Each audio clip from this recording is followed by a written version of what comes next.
তোরে বাগে ধরে না বুতে ধরে প্রাইমারি স্কুলের মুসলমান ছাত্র ছাত্রীরা এইগুলি শিক্ষা দিতে? তোরে বাগে ধরে না বুতে ধরে? কিচ্ছু তানে ধরে না, ধরে একটাই ওই সুরে সুরে খালাত্তো ভাই, 3 সুরে আলী, 1 সুরে বিয়া করে আর 1 সুরে শালি, এইটাই ধরছে এরা। ইলাহা ইল্লাল্লাহু ওয়াহদাহু লা শারীকা লাহু ওয়া নাশহাদু আন্না সাইয়্যিদানা ওয়া নাবিয়্যানা ওয়া মাওলানা মুহাম্মাদান আবদুহু ওয়া রাসূলুহু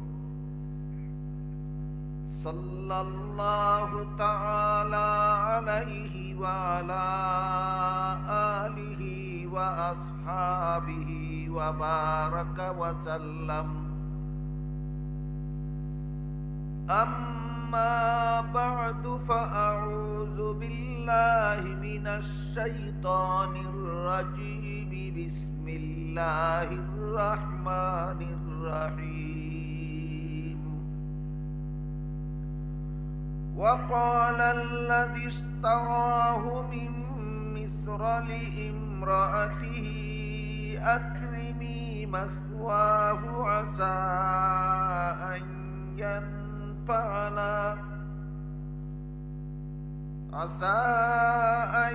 ينفعنا أو نتخذه ولدا وكذلك مكنا ليوسف في الأرض ولنعلمه من تأويل الأحاديث والله غالب على أمره ولكن أكثر الناس لا يعلمون. ولما بلغ أشده آتيناه حكما وعلما وكذلك نجزي المحسنين. بارك الله لنا ولكم في القرآن العظيم ونفعنا وإياكم بالآيات والذكر الحكيم.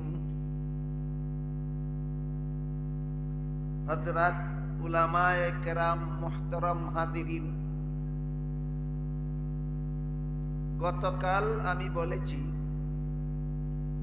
যে আমাদের দেশের স্কুল কলেজ ভার্সিটির সিলেবাসে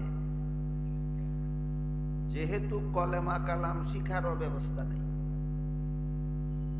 উযু গোসল শিখারও ব্যবস্থা নেই, নামাজ বন্দেগী শিখার ব্যবস্থা নাই, এই জন্য আপনারা যারা নিজেদের ছেলে মেয়েদেরকে একান্তই স্কুল কলেজে পড়াবার জন্য ভর্তি করাবেন,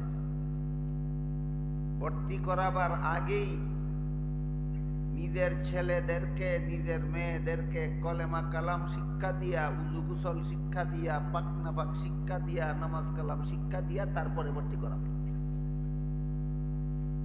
আপনি যদি আপনার ছেলেকে আপনার মেয়েকে নামাজি বানাইয়া স্কুলে ভর্তি করেন, তাহলে স্কুলের শিক্ষা গুরুরা আপনার ছেলে মেয়েকে আর বেনামাজি বানাইতে পারবে না। এই কথাটা কেন বলেছিলাম? যেহেতু আমাদের দেশের স্কুল কলেজে এই ইসলামের প্রাথমিক শিক্ষাটুকু দেওয়ার মতো ব্যবস্থা নাই। কেন ব্যবস্থা নাই তার কারণটাও আমি গতকাল আপনাদেরকে বলেছি।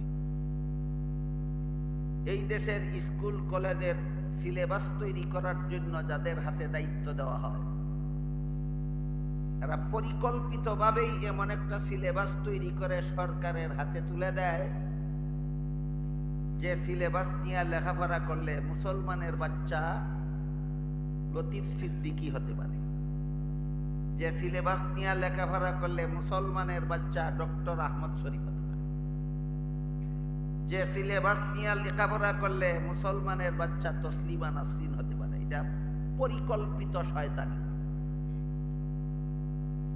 যারা সিলেবাস তৈরি করে দিল তাদের তো পেটে পেটে শয়তানি আছে। ওই এমন নাস্তিক্যবাদী সিলেবাস সরকারে গ্রহণ করে কেন? এটা বোঝার জন্য আমাদের দেশে একটা প্রচলিত প্রবাদ আছে, সুরে সুরে খালাতো ভাই, 3 সুরে আলী, 1 সুরে বিয়া করে আরেক সুরের আলী। কয়নি? সুরে সুরে খালাতো ভাই, 3 সুরে আলী, 1 সুরে বিয়া করে আরেক সুরের আলী। এক দলে নাস্তিক বানাবার সিলেবাস তৈরি করে দেয়, আর এক দলে এটারে অনুমোদন দেয়। 1 সুরে আরেক সুরের আলী বিয়া করছে নি। সুতরাং উভয় পক্ষের পেটে পেটে শয়তানি, যাতে এই দেশের কোটি কোটি মুসলমানের ছেলেমেয়েরা যেন লেখাপড়া করার পরে আর মুসলমান থাকতে না পারে, এরা সবাই যেন ওদের মতো নাস্তিক, ভুকবাদী, বেঈমান হইয়া যায়। এরা সবাই ইসলামের শত্রু।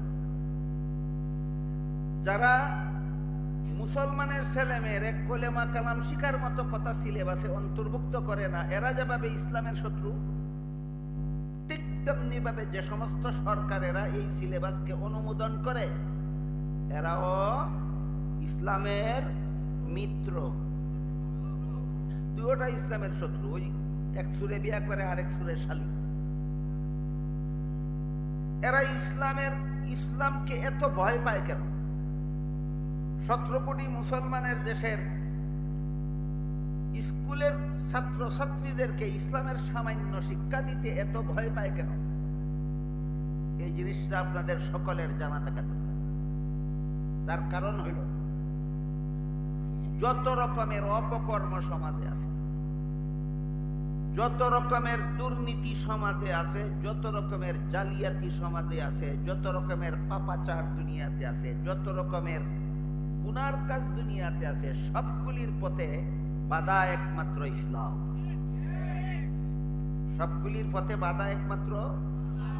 কাজেই মুসলমানের ছেলেফেলেরা যদি স্কুলে গিয়ে ইসলাম সম্পর্কে সামান্য ধারণা অর্জন করতে পারে, তাহলে সুরের দলে চুরি করার সুযোগ পাবে না, ডাকাতের দল ডাকাতি করার সুযোগ পাবে না, সুদকুরের দলে সুদকুর যখন সুদ খাইতে যাবে তখন এরাই বলবে সুদ খাওয়া হারাম, সুদ খাওয়া যাবে না। ঘুষখোরের দল ঘুষ খেতে পারবে না, কারণ ইসলাম হবে তাদের পথে বাধা। খুনির দল খুন করতে পারবে না, কারণ ইসলাম হবে এদের পথে বাধা। সন্ত্রাসীর দল সন্ত্রাস করতে পারবে না, কারণ ইসলাম হবে এদের পথে বাধা। জিনাকারের দল জিনা করতে পারবে না, কারণ ইসলাম হবে এদের পথে বাধা। বুট চুরের দল বুট চুরি করতে পারবে না, কারণ ইসলাম হবে এদের পথে বাধা। বুট ডাকাতের দল বুট ডাকাতি করতে পারবে না, কারণ ইসলাম হবে এদের পথে বাধা। দেশের সম্পদ কোটি কোটি টাকা চুরি করে বিদেশ পাচারকারীর দল এই কোটি টাকা দেশের কোটি টাকা চুরি করে বিদেশ পাচার করতে পারবে না, ইসলাম হবে এদের পথে বাধা। এই জন্য এই 1 সুরে বিয়া করে আরেক সুরের শালী কেন? এই দুনু সুরে এই সকল প্রকার দুর্নীতি চালাতে চায়, আর ইসলাম সকল প্রকার অপকর্মের পথে বাধা। আমি কি সংক্ষেপে আপনাদেরকে বুঝাতে বললাম? এরা ইসলামী শিক্ষাকে ভয় পায় কেন? এদের সকল অপকর্মের পথে একমাত্র ইসলামী শিক্ষা বাধা। এদের সকল অপকর্মের পথে একমাত্র ইসলামী শিক্ষা বাধা। তাই আমি শুধু আজকের এই তাফসীরুল কোরআন সম্মেলনের পক্ষ থেকে নয়, গোটা বাংলাদেশের প্রায় 17 কোটি মুসলমানের পক্ষ থেকে বর্তমান অন্তর্বর্তীকালীন সরকারের খেদমতে সবিনয় আবেদন জানাতে চাই। যেহেতু দেশে একটা পরিবর্তন এসেছে, যেহেতু দেশকে সংস্কারের কাজে সরকার হাত দিয়েছে, তাই পরিবর্তন এবং সংস্কারের অংশ হিসাবে আগামীতে স্কুলে কলেজে যেটুকু ইসলামী শিক্ষা ছেলে মেয়েদেরকে দিলে এরা নামাজি হতে পারে, এরা পুজো গোসল জানতে পারে, পাক নাফাক জানতে পারে, ইবাদত বন্দিগিটা ঠিক মতে করতে পারে, ওই পরিমাণ ইসলামী শিক্ষা স্কুল কলেজের পাঠ্য তালিকায় বাধ্যতামূলক করা হোক। বলেন আপনারা সবাই একমত? আমি আপনাদের সকলের পক্ষ থেকে এবং সারা বাংলাদেশের প্রায় 17 কোটি মুসলমানের পক্ষ থেকে বর্তমান অন্তর্বর্তীকালীন সরকারের কাছে এই জোর আবেদন জানাচ্ছি। এখানে যদি কোনো সিআইডি ডিআইবি সরকারি কর্মকর্তা থাকেন, আপনাকে সবিনয় অনুরোধ করে বলি, আমাদের এই অনুরোধ আপনাদের সরকারের কানে পৌঁছাইয়া দেবেন। আর এরাও যদি মুসলমানের ভবিষ্যৎ প্রজন্মকে ওদের মতো নাস্তিক বানাবার মতো সিলেবাস চালু করে, তাহলে অতিক্রমকারীদের ভাগ্যে যা ছিল অন্তর্বর্তীকালীন সরকারের ভাগ্যে তাই গড়তে বাধ্য হবে। এই ইসলামী শিক্ষা আমরা কি মাদ্রাসার মতো স্কুল বানাতে বলছি, না সামান্য ইসলামের প্রাথমিক শিক্ষা সিলেবাসভুক্ত করতে বলেছি? মাদ্রাসার প্রাথমিক শিক্ষাটুকু, সামান্য শিক্ষাটুকু, যেটুকু শিখলে কলেমা কালাম শিখতে পারে মুসলমান ছাত্রছাত্রীরা, উযু গোসল শিখতে পারে, পাক নাফাক শিখতে পারে, নমাজ কালাম শিখতে পারে, মাত্র এই পর্যন্ত। আমি গতকাল হিসাব দিয়েছি আপনাদেরকে, এইগুলি শিখতে বেশির থেকে বেশি একটা ছেলের একটা মেয়ের বেশির থেকে বেশি 1 বছর লাগে, বেশির থেকে বেশি 1 বছর লাগে।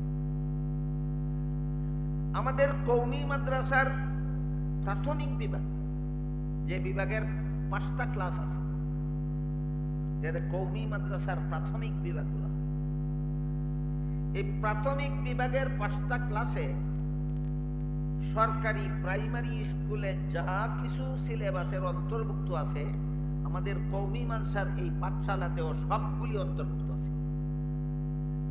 পাঠশালা স্কুলে যে পরিমাণ বাংলা, যে পরিমাণ ইংরেজি, যে পরিমাণ অঙ্ক, যে পরিমাণ ইতিহাস, যে পরিমাণ ভূগোল, যে পরিমাণ বিজ্ঞান পড়ানো হয়, আমাদের কওমি মাদ্রাসার প্রথম 5টা শ্রেণীর ছাত্রছাত্রীদেরকে 16 আনাটাই পড়ানো হয়।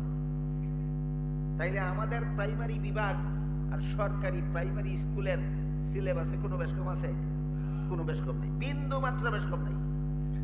শুধু বেশকম এই ক্ষেত্রে আছে, আমরা প্রাইমারি স্কুলের সবগুলি আমাদের ছাত্রছাত্রীদেরকে শিক্ষা দিয়া এই 5 বছরের ভিতরে কলেমা কালাম শিখাইয়া, উযু গোসল শিখাইয়া, পাক নাফাক শিখাইয়া, নমাজ শিখাইয়া, পাক্কা নমাজি বানাইয়া জান্নাতের পথে পাঠাই।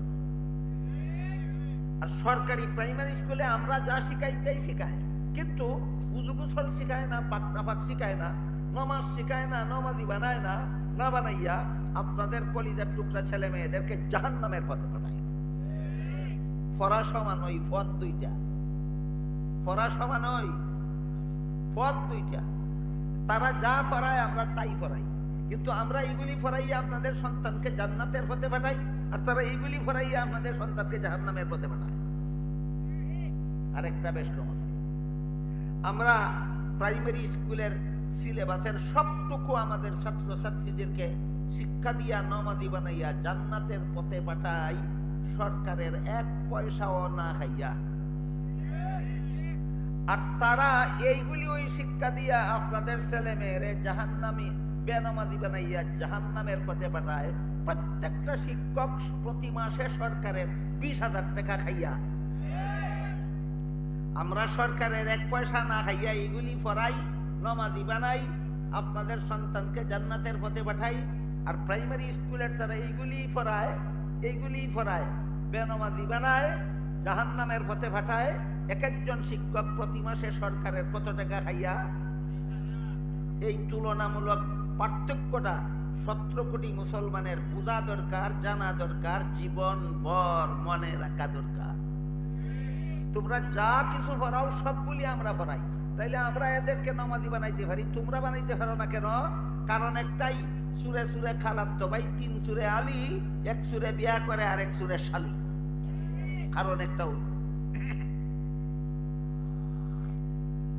আবার কতগুলি বেহায়া আছে, বক্তৃতার সুযোগ পাইলেই কয় উভয় শিক্ষার সমন্বয় সাধন করতে হবে।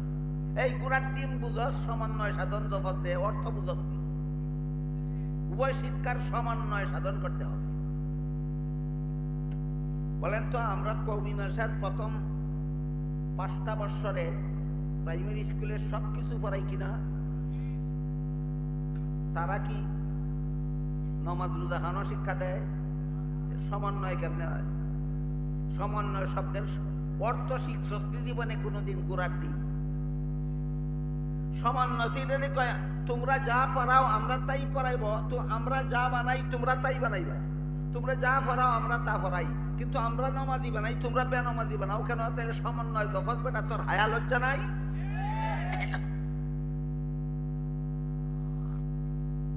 কথা কইলে কয় না এই ব্যাপারে সমন্বয় করছো। কোন ব্যাপারে সমন্বয় করছো? কয় কৌমি মানসাত লেখাপড়া করলে তো ডাক্তার হয় না, কৌমি মানসাত লেখাপড়া করলে তো ইঞ্জিনিয়ার হয় না। আমি বললাম ঠিক আছে, ডাক্তারি লেখাপড়া আর ইঞ্জিনিয়ারিং লেখাপড়া কোরআন হাদিস থেকে কঠিন না। কোরআন হাদিসের শিক্ষার চেয়ে কঠিন কোনো শিক্ষা আমার মনে হয় দুনিয়াতে হইতে পারে না। এত কঠিনটা আমরা পড়াইতে পারি, আর সহজটা পড়াইতে পারবো না। পড়াই না কেন? আল্লাহ কোরআনে বলছেন ইসলামী শিক্ষার উদ্দেশ্য এটা না। ইসলামী শিক্ষার উদ্দেশ্য ডাক্তার বানানি আর ইঞ্জিনিয়ার বানানি না। কি বানানি আমি পরে বলবো আপনাদেরকে, ইনশাআল্লাহ আজকে না বললে আগামীকাল।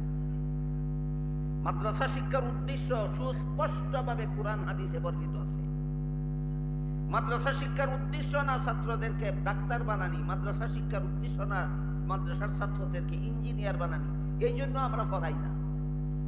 কিন্তু তোমরা যেহেতু প্রস্তাব করছো মাদ্রাসায় লেখাপড়া করলে ডাক্তার হবে, ইঞ্জিনিয়ার হতে হবে, তাহলে আমিও প্রস্তাব করলাম যদি নিরপেক্ষ দৃষ্টিতেই যদি সমন্বয় সাধন করতে চাও, তাহলে আমরাও ছাত্রছাত্রীদেরকে ডাক্তার ইঞ্জিনিয়ার বানাবো, তোমরাও কলেজ ভার্সিটিতে ছাত্রছাত্রীদেরকে মুহাদ্দিস মুফাসসির বানাও। তখন হইব সমন্বয় সাধন। এই বেটা গুড়ার দিন বুঝছি সমন্বয় কারে কয়।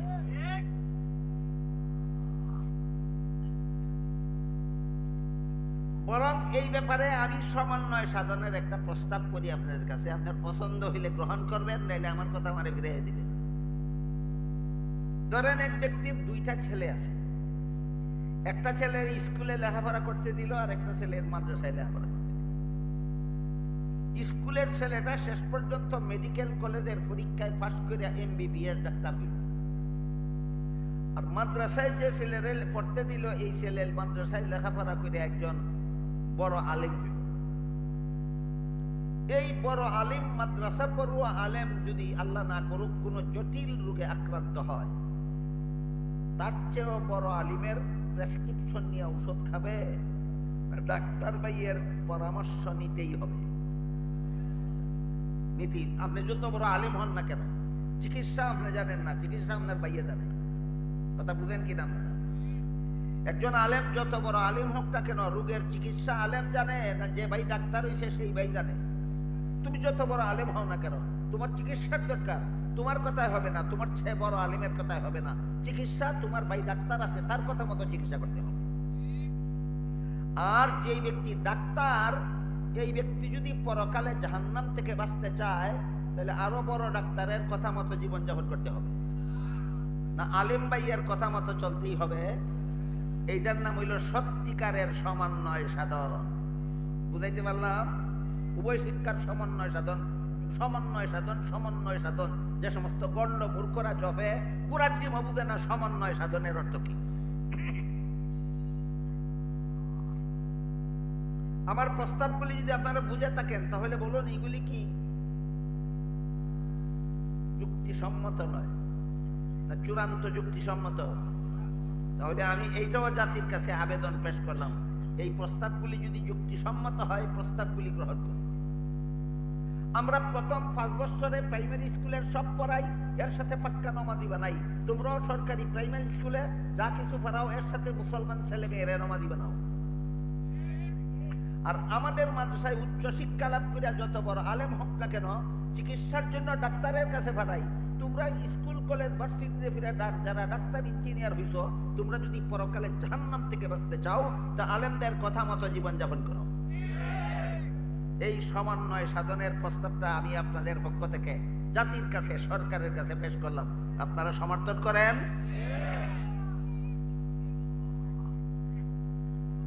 ইসলামের প্রাথমিক শিক্ষাটুকু না দিয়া স্কুলে কলেজে ভার্সিটিতে লেখাপড়া করলে যা হওয়ার তাই হয়, যা হওয়ার তাই হয়, যা হওয়ার তাই হয়। এর সংক্ষিপ্ত বিবরণ হইল, যত বড় শিক্ষিত তত বড় দুর্নীতিবাজ হয়, যত বড় শিক্ষিত তত বড় দুর্নীতিবাজ হয়।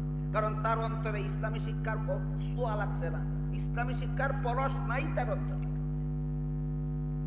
যদি সে ইসলামের প্রাথমিক শিক্ষাটুকু শিখত, ইসলামের প্রাথমিক শিক্ষার মাঝে আছে, ওই যে গতকাল বলছিলাম, কলেমায়ে তাইয়্যিবা, কলিমায়ে শাহাদত, ইমানে মুজমল, ইমানে মুফাসসল। আমি শুনাই আপনাদেরকে, এর শোনার পরে বলবেন কত বছর লাগে এগুলি শিখতে? কলেমায়ে তয়্যিবা হলো লা ইলাহা ইল্লাল্লাহু মুহাম্মাদুর রাসূলুল্লাহ। কলেমায়ে শাহাদাত হলো আশহাদু আল্লা ইলাহা ইল্লাল্লাহু ওয়াহদাহু লা শারীকা লাহু ওয়া আশহাদু আন্না মুহাম্মাদান আবদুহু ওয়া রাসূলুহু। ইমানে মুজমাল হলো আমানতু বিল্লাহি কামা হুয়া বিআসমাইহি ওয়া সিফাতিহি ওয়া কাবিলতু জামিআ আহকামিহি। ইমানে মুফাসসাল হলো আমানতু বিল্লাহি ওয়া মালাইকাতিহি ওয়া কুতুবিহি ওয়া রুসুলিহি ওয়াল ইয়াউমিল আখিরি ওয়াল কদরি খাইরিহি ওয়া শাররিহি মিনাল্লাহি তাআলা ওয়াল বাসি বাদাল মাউত। এই 4 কলিমা। বলেন 4 বছর লাগবে শিখতে? 4 মাস লাগবে? 4 সপ্তাহ লাগবে? না 4 দিন যথেষ্ট? 4 দিন যথেষ্ট। তোরে বাগে ধরে না বুতে ধরে প্রাইমারি স্কুলের মুসলমান ছাত্র ছাত্রীরা এইগুলি শিক্ষা দিতে? তোরে বাগে ধরে না বুতে ধরে? কিচ্ছু তানে ধরে না। ধরে একটাই, ওই সুরে সুরে খালাত্তো ভাই, 3 সুরে আলী, 1 সুরে বিয়া করে আর 1 সুরে শালি, এইটাই ধরছে এরারে।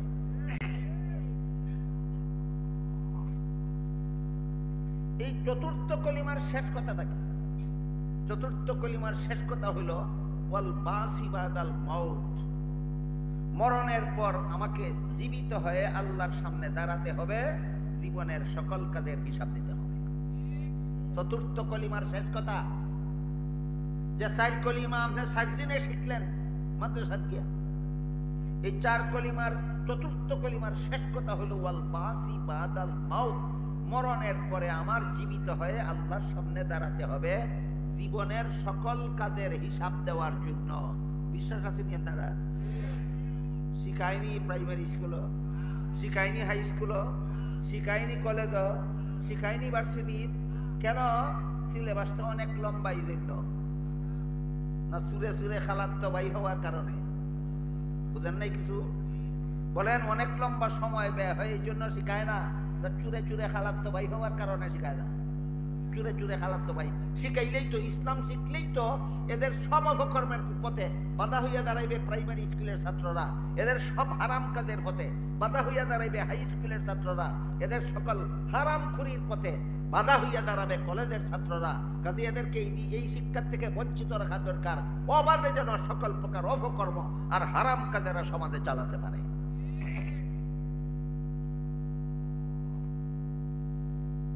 শুধুমাত্র এই একটা কথা যে মরণের পরে আমার একদিন জীবিত হয়ে আল্লাহর সামনে দাঁড়াতে হবে জীবনের সকল কাজের হিসাব দেওয়ার জন্য। এই কথাটা যদি একজন প্রাইমারি স্কুলের একটা ছাত্রর অন্তরে বদ্ধমূল থাকে, একটা ছাত্রীর অন্তরে বদ্ধমূল থাকে, হাই স্কুলের একটা ছাত্র ছাত্রীর অন্তরে যদি এই বিশ্বাসটা মজবুত থাকে, কলেজ ভার্সিটির কোনো ছাত্র ছাত্রীর অন্তরে যদি এই বিশ্বাসটা মজবুত থাকে, তাইলে পারবে জীবনের কোনো কাজে কোনো স্তরে অপকর্ম করতে, পারবে কোনো রকমের দুর্নীতি করতে, পারবে কোনো রকমের জালিয়াতি করতে, পারবে সুদ খাইতে, পারবে ঘুষ খাইতে, পারবে মদ খাইতে, পারবে গাঞ্জা খাইতে, পারবে বুট চুরি করতে, পারবে বুট ডাকাতি করতে? পারবে না। আমি কি আপনাদেরকে বুঝাতে পারলাম এই শয়তানেরা কেন স্কুল কলেজের ছাত্রদেরকে ইসলামের সামান্য শিক্ষার থেকেও বঞ্চিত করে রাখে? সুরে সুরে খালাত্তো ভাই হওয়ার কারণে। এই বিষয়টা একটু ক্লিয়ার করার জন্য আপনাদেরকে হযরত উমর ফারুক রাদিয়াল্লাহু তাআলা আনহু একটা ঘটনা বলি, একটা ঘটনা, কয়েক মিনিট। আমি অন্যদিন কালকে অথবা এর আগের দিন আপনাদেরকে বলেছি, হযরত উমর ফারুক রাদিয়াল্লাহু তাআলা আনহু আল্লাহর রাসূলের দ্বিতীয় খলিফা ছিলেন। খলিফা কোরআন হাদিসের ভাষা, বর্তমান দুনিয়ার রাজনৈতিক ভাষায় যারা কয় প্রধান শাসনকর্তা। মনে আছে? হযরত উমর যে দেশের প্রধান শাসনকর্তা ছিলেন, এই দেশটা কি বাংলাদেশের সমান একটা দেশ ছিল? পাকিস্তানের সমান না অর্ধেকটা পৃথিবীর সমান? এত বড় বিশাল সাম্রাজ্যের শাসনকর্তা ছিলেন হযরত উমর ফারুক রাদিয়াল্লাহু। জুম্মার দিন দেখা গেল সরকারের একটা সরকারি রিলিফের চাদর ছাড়া এই প্রধান শাসনকর্তার আর কোনো কাপড়ই নাই। শরীর ঢেকে জুম্মার নামাজের ইমামতি করার জন্য ছেলের চাদর ঋণ করতে হয়েছে। ঘটনা শুনছেন না? ওই দিন এই খলিফা ওমর একদিন মরুভূমির রাস্তা দিয়ে কোথাও যাইতেছিলেন, সাথে খাওয়ার কিছু নাই। যেই বেটার রিলিফের একটা চাদর ছাড়া আর কোনো চাদর কাপড়ই থাকে না, এই বেটার সফরের মধ্যে খাওয়ার কিছু সাথে না থাকা কি অস্বাভাবিক? স্বাভাবিক। সাথে খাওয়ার কিছু নাই। মরুভূমির রাস্তা মানে 10 মাইল 20 মাইল 30 মাইল 50 মাইলের রাস্তা, শুধু বালু আর বালু, বাড়িঘরও নাই, দোকানপাটও নাই, খানা জোগাড় করার কোনো ব্যবস্থা নাই। এমত অবস্থায় খলিফা উমরের পেটে বড় খিদা লাগলো। খানা পাবেন কোথায়? সাথেও নাই, রাস্তায় জোগাড় করারও ব্যবস্থা নাই। খিদার কারণে উমর কষ্ট করতেছিলেন। এমত অবস্থায় খলিফা উমর দেখলেন মরুভূমির মধ্যে একটা রাখাল ছেলে এক পাল ছাগলের রাখালি করে। ওই রাখাল ছেলে তার পালের একটা দুধের ছাগলের দুধ দোহন করে পান করে। বাংলা ভাষায় দুহন কয়। বৃহত্তর সিলেটের বাইরে বাংলাদেশের অন্যান্য জেলায় কয় দুয়ান, আমরা বৃহত্তর সিলেট জেলায় কয় কিরানি। আপনারা কোনটা কইলে বুঝবেন বলেন? খলিফা উমর দেখলেন রাখাল ছেলে তার ফালের একটা দুধের ছাগলের দুধ কিরাইয়া খাইছে। তাই খলিফা উমর রাখাল ছেলের কাছে গিয়া বললেন, রাখাল ভাই, তোমারে দেখলাম একটা দুধের ছাগলের দুধ দোহন করে পান করছো, দয়া করে আর একটা দুধের ছাগলের দুধ দোহন করে আমাকে একটু পান করতে দাও, আমার পেটে বড় খিদা। খলিফা উমর কে এই রাখাল ছেলে দেখছে না কোনোদিন, নাম তো শুনছে। দেশের প্রধান শাসনকর্তার নাম তো দেশের ওগুলোই শুনে, দেখার সুযোগ পায় কজনে? বলেন তো, বর্তমান বাংলাদেশের তত্ত্বাবধায়ক সরকারের প্রধানকে? নাম তো ওগুলো ডক্টর ইউনূস সাহেব। কজনে দেখছেন? আমিও দেখছি না, আমি জীবনে কোনোদিন ওনারা দেখছি না, কিন্তু নাম শুনছি গদিতে বসার আরো আগের থেকে নাম শুনি। এরকম ওই রাখাল ছেলে খলিফা উমরের নাম জানে, কিন্তু ইনি যে খলিফা উমর দেখছে না, কোনোদিন চিনে না। সে কল্পনাও করতে পারলো না যে খলিফা উমর মরুভূমির রাস্তা দিয়ে যাইতেছেন, তার পেটে খিদার সাথে খাওয়ার মতো নাই, তার কল্পনা করার মতো ব্যাপার না। তাই রাখাল ছেলে খলিফা উমরকে একজন সাধারণ পথের মুসাফির মনে কইরা কইল, মুসাফির ভাই, এই ছাগলের পালের মালিক আমি না, আমি মালিকের বেতনভোগী চাকর। আমি যে মালিকের ছাগলের পালের রাখালি করি, এর বিনিময়ে মাস শেষে মালিকে আমারে যে নগদ টাকা দেয় সেটাও আমার বেতন। রাখালি করার সময় পেটে খিদা লাগলে মালিকের একটা দুধের ছাগল দোহন করে পান করি, ওইটাও আমার বেতন। তুমি যেহেতু আমার মালিকের বেতনভোগী চাকর না, কাজেই মালিকের অনুমতি ছাড়া আমি তোমারে এক ফোঁটা দুধও দিতে পারবো না। মালিকের অনুমতি ছাড়া এক ফোঁটা দুধও দিতে পারবো না। খলিফা উমর এই রাখাল ছেলের এই কথা শুনিয়া তিনি বুঝতে পারলেন যে আমার আর খিদা নিবারণের কোনো উপায় নাই। তারপরও তিনি দুঃখিত না হইয়া আনন্দে তার আত্মাটা ভরে গেল, আত্মাটা তুষ্ট হয়ে গেল। কেন? যে আমার পেটের খিদা গেলে গেল, না গেলে নাই। আমার দেশের একটা অশিক্ষিত মূর্খ রাখাল ছেলে, সে যে মালিকের অনুমতি ছাড়া মালিকের মাল কেউ দেয় না, এত বড় আমানতদার যে আমার দেশের একটা রাখাল ছেলে, এতেই আমার আত্মাটা তুষ্ট। তবে সর্বযুগেই কিছু বাটপার এমন থাকে, মঞ্চে দাঁড়িয়ে যখন বক্তৃতা দেয় এমন মজার মজার সুন্দর সুন্দর নীতি বাক্যের কথা কয়, যেমন বোঝা যায় নবীগণের মতো কথা কয়, আর কাজ করে সময় দেখা যায় ফেরাউনের মতো কাজ করে। এই অপকর্মটা বেশিরভাগ হয়ে থাকে রাজনৈতিক নেতাদের পক্ষ থেকে। বর্তমান জমানার যত বড় বড় রাজনৈতিক নেতা আছে, এর মধ্যে শতকরা ৯৯টা রাজনৈতিক নেতা এই রকমের বাটপার, মঞ্চে দাঁড়িয়ে বক্তৃতা দেয়, নবীগণের মতো সুন্দর সুন্দর কথা বলে, আর কর্মক্ষেত্রে গিয়ে ফেরাউনের মতো কাজ করে। একটাই বলে বক্তৃতা কইছিল, হে বলে ডেইলি ৮০ রাকাত তাহাজ্জুদের নামাজ পড়ে। এই তাহাজ্জুদ কি, এই নামাজটা কি ইবাদতের নামাজ না রাজনৈতিক নামাজ? এটা রাজনৈতিক, এটা ইবাদতের নামাজ না, এটা রাজনৈতিক নামাজ। এরকম কেউ কেউ রাজনৈতিক তসবিহ পড়ে, কেউ রাজনৈতিক কোরআন তেলাওয়াত করে। একটু ওই আপনারা উমরের ঘটনাটা বাকি অংশটা একটু পরে কই। পাকিস্তানে যে সময় বেনজির ভুট্টো প্রধানমন্ত্রী ছিল, এই সময় একবার সামনে নির্বাচন আসলো, হঠাৎ দেখা গেল বেনজির ভুট্টো তসবিহ পড়ে। এটা নাস্তিক, এটা আল্লাহ রসুল বিশ্বাস করে না তসবিহ। একজন আলেম জিজ্ঞাসা করলেন, দেখা তুমি আজকাল তসবিহ পড়ো কিতার লাগে? কি এর তসবিহ পড়ো? কয় আয়াতুল কুরসির তসবিহ পড়ি। আলিম কইলেন, আয়াতুল কুরসি তো অনেক লম্বা, তুমি এত তাড়াতাড়ি দানা টানো কেমনে? কয় আমি শর্টকাট করে লইছি। কেমনে শর্টকাট করছো? কয় আয়াতুল কুরসির মধ্যে একটা শব্দ আছে কুরসি, এই শব্দের আগের ভিসের সব বাদ দিয়া শুধু কুরসি কুরসি কুরসি কুরসি কুরসি কুরসি। কুরসি শব্দের অর্থ গদি, কুরসি শব্দের অর্থ গদি। কোন বেনজিরে যদি নির্বাচনের আগে তসবিহ পড়তে দেখা যায়, তাহলে হে সুবহানাল্লাহ জফে না কুরসি কুরসি কুরসি জফে? তো আপনারা তো এত সরল, আপনারা এই পাটপারেরা তো তসবিহ দেখলেই মনে করেন 700 ইঁদুর মাইরা বিলাই মক্কা রওনা হইছে। অতি সরল ভালো নয়, অতি সরল ভালো নয়। জীবন ভর যারা মানুষ খুন করে, জীবন ভর যারা মানুষের উপর জুলুম অত্যাচার করে, জীবন ভর যারা কোটি কোটি টাকা আত্মসাৎ করে, জীবন ভর যারা মানুষের ধর্ম নিয়ে সিনেমিনে খেলে, জীবন ভর যারা মানুষের জীবন নিয়ে সিনেমিনে খেলে, এরা যদি নির্বাচনের আগে তসবিহ পড়ে, যে সুবহানাল্লাহ তসবিহ না, এটা কুরসি কুরসি কুরসি কুরসির তসবিহ। কিন্তু বক্তৃতা মঞ্চে দাঁড়াইয়া যখন কথা বলে, মনে হয় এত মজার কথা মনে হয় নবীরা কইতেন।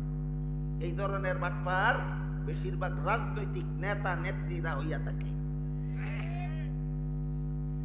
তো খলিফা ওমর মনে করলেন, এই মনে একটা বাটপারি করলো আমার সাথে, যে মালিকের অনুমতি ছাড়া আমার এক ফোঁটা দুধও দিতে পারবে না। এই কথা আমাকে ধোঁকা দেওয়ার জন্য বলল না সত্যই সে আমানতদার, এটা আমার তারে পরীক্ষা করতে।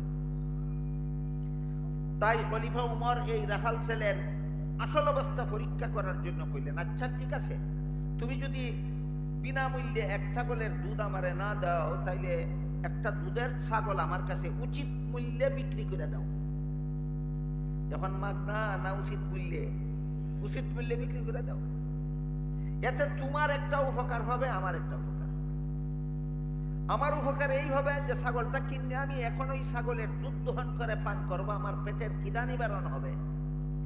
আর তোমার উপকার এই হবে, তোমার মালিকে বেতন যা দেয় তো দিল, আর একটা ছাগলের মূল্য আমার কাছ থেকে যা পাইলা, এটা বেতনের অতিরিক্ত পাইলা, এটা তোমার উপকার। সুবুদ্ধি না কুবুদ্ধি? কি বাস্তবায়ন করার জন্যই উমরে কুবুদ্ধি দিলেন, না পরীক্ষা করার জন্য? আবার উমরের প্রতি সন্দেহান হইবেন না যে উমরের মতো রসুলের খলিফা এমন কুবুদ্ধি কেমনে দিলেন। এটা বাস্তবায়ন করার জন্য দিছেন না পরীক্ষা করার জন্য দিছেন, দেখি তুই কি করস। রাখাল ছেলে বলে, মুসাফির ভাই, তোমার কথা মতো একটা দুধের ছাগল যদি আমি তোমার কাছে উচিত মূল্যে বিক্রি করে দিই, দিয়া যদি পয়সাটা আমি আত্মসাৎ করে খাইয়া লাই, মালিকে যখন গন্তি দিব ছাগলের পাল গন্তি দিয়া তো পাইব ছাগল একটা কম, তখন তো তোমারে জিজ্ঞেস করতো না আমার ছাগল একটা কম কেন, আমি রাখাল, আমারে জিজ্ঞেস করবে, মালিকরে কি জবাব দেব? খলিফা উমর রাখাল ছেলেকে বললেন, মালিকে যদি জিজ্ঞেস করে ছাগল একটা কম কেন, তুমি বলবে ছাগল একটা বাঘে দৌড়ে নিয়ে গেছে। এটাও একটা সুবুদ্ধি, বাস্তবায়নের জন্য না পরীক্ষা করার জন্য? যখন উমর কইলেন, তুমি মালিক রে কইও ছাগল একটা বাঘে দৌড়ে নিয়ে গেছে, বাঘে ছাগল দিলে রাখাল ছেলের ফিরাইবার কোনো ক্ষমতা নাই, কাজেই তোমার বিরুদ্ধে কোনো বিচার চলবে না। তখন রাখাল ছেলে খেপল ওই মুসাফির লোকটার উপর। খলিফা উমর সিন্না খেপছে না মুসাফির সিন্না খেপছে? মুসাফির লোকটার উপর খেপে কয়, এই বেটা মুসাফির, দাঁড়া, আমার একটা কথা শুনে যা। আমি আমার মালিকের বিশ্বস্ত চাকর, আমি যদি কই ছাগল একটা বাঘে দৌড়ে নিয়ে গেছে, বিন্দু মাত্র সন্দেহ করবে না আমাকে, আমার বিরুদ্ধে বিচার দায়ের করবে দূরের কথা, শতকরা 100 আমার কথা সত্য বলে বিশ্বাস করবে। কিন্তু তুই বল, শেষ বিচারের দিন আল্লাহ যখন জিজ্ঞেস করবেন মালিকের ছাগলটা কি করছিলি, তখন কি জবাব দেব? বলেন, মুসলমানের অন্তরে এই বিশ্বাস প্রাইমারি স্কুলের শিক্ষার দ্বারা জন্ম হয়, হাই স্কুলের শিক্ষার দ্বারা জন্ম হয়, কলেজ ভার্সিটির শিক্ষার দ্বারা জন্ম হয়, না একমাত্র ওয়াল বাসি বাদাল মৌতের দ্বারা জন্ম হয়? মনে আছে? ওয়াল বাসি বাদাল মৌত, একমাত্র ওয়াল বাসি বাদাল মৌত। ইমানে মুফাসসালের সর্বশেষ কথা, কচি কাঁচা ছেলে মেয়েদেরকে শিশুকালে শিক্ষা দিলে এই শিক্ষাটা অন্তরে বদ্ধমূল থাকে। এরপরে সে প্রাইমারি স্কুলে যদি নাও পড়ে, হাই স্কুলে যদি নাও পড়ে, কলেজ ভার্সিটিতে যদি নাও পড়ে, কোনো বড় বড় মাদ্রাসায় যদি আর লেখাপড়া নাও করে, শুধু আল বাসি বাদাল মাউত, একদিন আমাকে জীবিত হয়ে আল্লাহর সামনে দাঁড়াতে হবে, জীবনের সকল কাজের হিসাব দিতে হবে, এই কথা অন্তরে জাগ্রত থাকে, যে কারণে জীবনের কোনো পদে সে আর কোনো রকমের অপকর্ম, দুর্নীতি আর জালিয়াতি করার সাহস করতে পারে না। এই শিক্ষা থেকে স্কুল কলেজের ছাত্রছাত্রীদেরকে বঞ্চিত রাখার একমাত্র কারণ, সুরে সুরে খালাতো ভাই, 3 সুরে আলী, 1 সুরে বিয়া করে আর 1 সুরের শালি। এই জন্য ইসলামের প্রাথমিক শিক্ষার আলোতেও যাদের অন্তর আলোকিত হয় না, ইসলামের প্রাথমিক শিক্ষা এই 1 বছরের সিলেবাস, ইসলামের প্রাথমিক শিক্ষার আলোতেও যাদের অন্তর আলোকিত হয় না, আমি বলি এরা যত বড় শিক্ষিত হয় তত বড় দুর্নীতিবাজ হতে বাধ্য। এখন দুর্নীতির একটা ঘটনা আমার জীবনের ইতিহাস থেকে আপনাদের শোনাই। কোন বললাম খলিফা উমরের জীবনের ইতিহাস, এবার দুর্নীতি, শিক্ষিত দুর্নীতিবাজদের একটা ঘটনা আমার জীবনের ইতিহাস থেকে আপনাদের শোনাই। আনুমানিক 50 বছর আগের কথা হবে। ব্রাহ্মণবাড়িয়া এলাকায় এক ওয়াজ মাহফিল লেগেছিল। ফিরার পথে রেলগাড়িতে বাড়ি আসার জন্য ব্রাহ্মণবাড়িয়া রেল স্টেশনে গেল, গিয়া দেখি গাড়ি ছাইরা দিতেছে, টিকিট নেওয়ার সুযোগ নেই, টিকিট ছাড়াই রেলগাড়িতে উঠলাম। রেলগাড়ির ভিতরে সরকারের বেতনভোগী কর্মচারী থাকে, কেউ যদি বিনা টিকিটে গাড়িতে উঠে তার কাছ থেকে ভাড়া আদায় করতো আর টিকিট বানাইয়া দিত, তাকে নি এই সময় তারে টিটি কইতো, আজকাল কি কয় আমি জানি না। আমি গিয়া টিটি সাহেবকে কইলাম, টিটি সাহেব গাড়ি ছেড়ে দিছে, আমি টিকিট নিতে পারছি না, আমার একটা টিকিট বানাইয়া দেন আর ভাড়া যা হয় আমার কাছ থেকে নিয়ে যান। আমার সেচ্ছে কিতা সেতার মতো, টিকিট বানাই দেওয়া যাবে না। আমাকে বেটা সেচিস না, তোরে যে সরকারে বেতন দেয়, সরকারের বাপের সম্পত্তি থেকে দেয় না, সমস্ত বাঙালিদের মাথার গাম পায়ে ফেলার উপার্জিত ট্যাক্সের টাকা থেকে দেয়, আমরা টাকাই দিয়ে তোরে বেতন দেয়, সেচিস না। তোমার বেতন দেয় আমার টিকিট বানাইয়া দেওয়ার জন্য, তুমি আমার টিকিট বানাইয়া দেওয়া যাবে না কেন? টিকিট বানাইয়া দিলে শুধু ভাড়া দিলে হবে না, বিনা টিকিটে রেল ছাড়ার জরিমানাও দিতে হবে। আমি বললাম ভাড়াও দেব, জরিমানাও দেবো, টিকিট বানিয়ে দাও। এখন আর সেতে না, এখন কই হুজুর আপনার জরিমানা তো লাগবেই না, ভাড়াও সবটা লাগবে না, বিনা টিকিটে যা মনে চায় আমারে দিয়া দিন।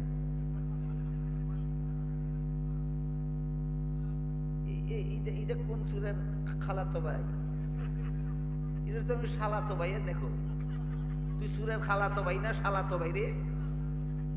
কই হুজুর জরিমানা তো লাগবেই না, উচিত ভাড়াও লাগবে না, যা মনে চাই ঠিক আমারে দিয়া দেন, টিকিট ছাড়া, টিকিট ছাড়া। এটা নীতি না দুর্নীতি? অশিক্ষিত ছিল বললে সরকারে তারা চাকরি দিছে, না শিক্ষিত? এতক্ষণের কথা বুঝে থাকলে আপনার বলতে হবে এই শিক্ষিত লোকটা দুর্নীতিবাজ হলো কেন? ইসলামের প্রাথমিক শিক্ষা থেকে বঞ্চিত থাকার কারণে।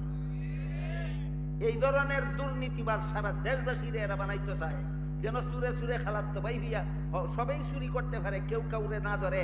এই জন্য সুরের দল জাগতিক শিক্ষা প্রতিষ্ঠানে ইসলামের প্রাথমিক শিক্ষাটুকু চালু করতে রাজি না।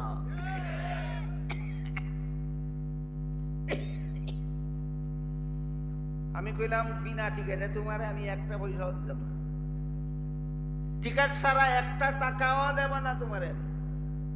আমার কয় আমি আপনার কাছ থেকে পয়সা কম নিতে চাই, আপনি বেশি দিতে চান কেন? বাটপার কেমন চিন্তা করে দেখেন, আপনার কাছ থেকে আমি টাকা কম নিতে চাই, আপনি বেশি দিতে চান কেন? আমি কইলাম আমি তোমারে বেশি দিতে চাই, তুমি কম নিতে চাও কেন? এরপরে আর কোনো জবাব না দিয়া নিরিবিলে গেছি। আমি পরবর্তী স্টেশনে এলাম, মিয়া টিকিট লইয়া লইছি, স্টেশন থেকে হের কাছ থেকে টিকিট লইতে আসছি না। বলেন এটা শিক্ষিত না অশিক্ষিত? নীতিশীল না দুর্নীতিবাজ? কোন শিক্ষার ফসল? নাস্তিক্যবাদী স্কুল কলেজের শিক্ষার ফসল। কোন শিক্ষার ফসল? নাস্তিক্যবাদী স্কুল কলেজের শিক্ষার ফসল। আরেকদিনের ঘটনা আপনাদের হয়তো জানা আছে, হযরত হাফিজি হুজুর রহমাতুল্লাহি আলাইহি প্রেসিডেন্ট নির্বাচনে দাঁড়াইছিলেন। কত সনের কথা, সনটা আমার মনে নাই, হ্যাঁ 1981 সালে। 1981 সালে হযরত হাফিজুর রহমতুল্লাহি আলাইহি প্রেসিডেন্ট নির্বাচনে দাঁড়াইছিল। ওই জীবনে একদিন গেছিলাম ভোট দিতাম, আর কোনোদিন ভোট দিতাম গেছি না। হাফিজ হুজুর দাঁড়াইছিলেন প্রেসিডেন্ট নির্বাচনে। হাফিজ হুজুর বলছিলেন, সাংবাদিকরা জিজ্ঞাসা করেছিল, আপনি যে দাঁড়াইছেন আপনি কি মনে করেন পাস করবেন? এটা এমন একটা পলিসির জবাব যে পাস করব মনে করি কইলে কোন যুক্তিতে তুমি মনে করো? তোমার থেকে বেশি ভোট অন্যরা সব সময় পাইয়েছে, তুমি কোন যুক্তিতে বেশি পাইবা মনে করো? আর যদি জবাব দেন উনি আমি মনে করি না পাস করবো, তাহলে সাংবাদিকটা তো বেশি জিজ্ঞাসা করবো, তাহলে যার দাঁড়াইলা কেন? কোন বাগের বাচ্চারা প্রশ্ন করছে, দিস করছে না তো। হাফিজ হুজুর বললেন, যারা গদি দখলের লুবে দাঁড়ায় এরা গদি ফাইলেই ফাঁস করে, না ফাইলেই ফেল।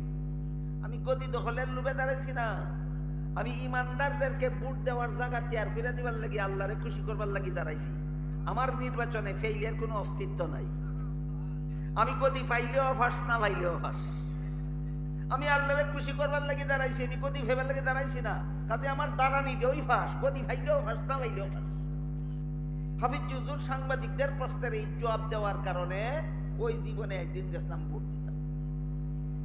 ভোট সেন্টারে গেছি, পরে অফিসারে আমারে কয় আপনার ভোট দেওয়া হয়ে গেছে।